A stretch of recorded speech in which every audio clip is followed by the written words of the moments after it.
बिस्मिल्लाहिर्रहमानिर्रहीम। एहतशाम अली अब्बासी और इलेक्शन हो गया। इलेक्शन होने के बाद ये मेरा पहला व्लॉग है। मैंने पहले पूरी तफसीलात दी हैं, पूरे पाकिस्तान से चेक किया है कि कौन सी पार्टी जो है सबसे ऊपर गई और फिर उसके साथ हुआ क्या। तो उसके साथ साथ मैं आपको बताऊँ, पहली बात तो यह है कि पाकिस्तान तहरीक इंसाफ जो कि आज़ाद उम्मीदवार हैं, आज़ाद उम्मीदवार कहा जा रहा है लेकिन तहरीक इंसाफ के उम्मीदवार है, उनकी तकरीबन मैंने क्योंकि मुकम्मल हमने हर रिजल्ट को फॉलो किया है, तो 170 प्लस तक जो सीटें जो है वो मैंने सारी काउंट की थी। और ख़ास करके जो मुख्तलिफ हमारे मीडिया चैनल हैं, जैसे बड़े नाम जैसे जियो है, एक्सप्रेस है, ARY है, उन तमाम चैनल्स को भी हम देख रहे थे। उसके अलावा जो मुल्क से मुख्तलिफ जगहों से रिजल्ट आ रहे थे, पाकिस्तान तहरीक इंसाफ की जो मरकज़ी क़यादत मेरे पास थी, उनके साथ बैठ के मैं जो देख रहा था चीज़ें, तो उसमें 170 प्लस तक सीटें चली गई थी। और उसके बाद रिजल्ट जो है रोक दिए गए। रिजल्ट रोकने के बाद फिर चीज़ें जो है डिफरेंस आना शुरू हो गया। और पूरे पाकिस्तान में जहाँ पर डिफरेंस आया, जैसे आप देख लें यास्मीन राशिद का जो किया गया, उसके साथ साथ कराची में आप देखेंगे, कराची को एक बार फिर MKM के हवाले कर दिया गया। इतनी मुश्किल से कराची वालों की डकैतों और बताखोरों से जान छूटी थी, लेकिन फिर लाके वहाँ पे खड़ा कर दिया गया। कराची में अब MKM की सीटें इतनी ज़्यादा हो गई हैं कि वो कह रहे हैं बस कर दें, इसके बाद और सीटें नहीं चाहिए। तो साथ साथ पूरे पाकिस्तान से देखते देखते देखते अब जो चीज़ें हम वहाँ पे देख रहे थे, टीवी देख रहे थे, या मैं कोई व्हाट्सएप कर रहा था, वो चीज़ें तो लाजमत मैं कह सकता हूँ उसमें कुछ ना कुछ ऊपर नीचे हो भी सकता है। लेकिन कुछ ऐसे रिजल्ट, जैसे कि इस्लामाबाद के 3 हल्के NA46, 47, 48।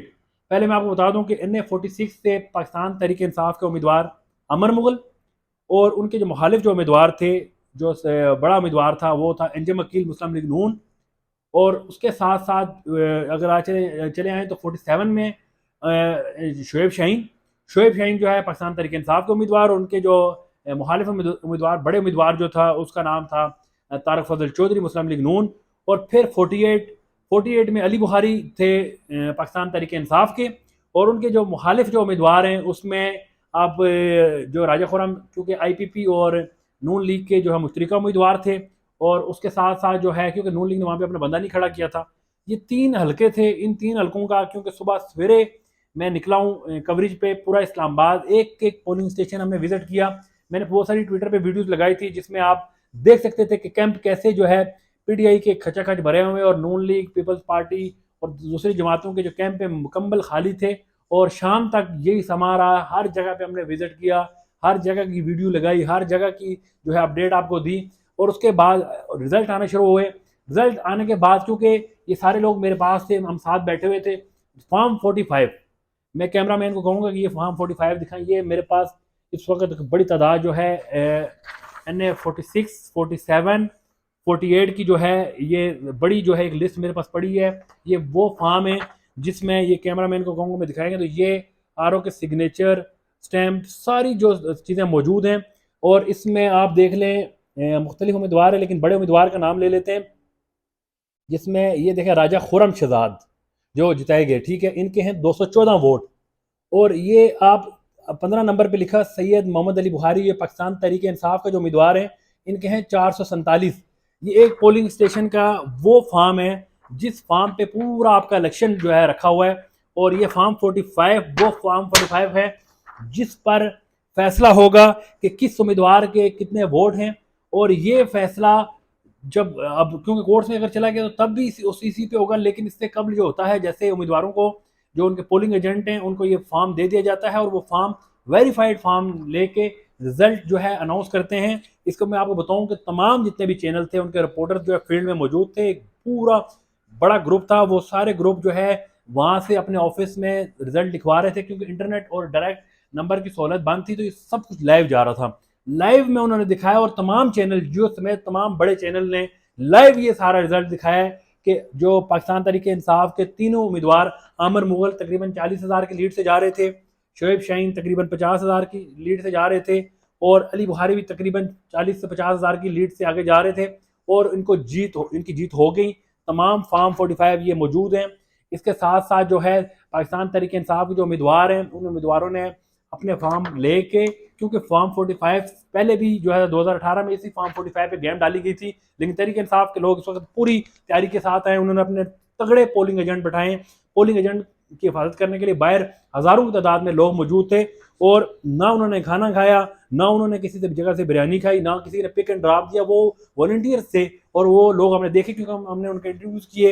यहाँ पर बैनुल अक़वामी जो मुबसरीन आए, मीडिया के जो लोग आए, सब ने देखा कि तहरीक इंसाफ के कैंप खचाखच भरे थे और तमाम इस्लामाबाद शहर में बाकी कैंप खाली थे। लेकिन हुआ क्या, इस फार्म 45 को उस वक्त जो है इसके साथ खिलवाड़ हुआ, पूरे पाकिस्तान में हुआ। लेकिन इस्लामाबाद के गवाह हमें, पूरे इस्लामाबाद के रिजल्ट मेरे ट्विटर अकाउंट पे पड़े हुए हैं, मैंने ब्रेक किए और वो तमाम अकाउंट जो रिजल्ट हैं वो मैंने फार्म 45 के साथ, पहला फार्म 45 का जो रिजल्ट है पूरे पाकिस्तान में वो मैंने ब्रेक किया, इस्लामाबाद से ब्रेक किया और उसके बाद तमाम फार्म 45 के साथ रिजल्ट ट्विटर पे शेयर किए। पाकिस्तान तहरीक इंसाफ के तीनों उम्मीदवार कामयाब हो गए।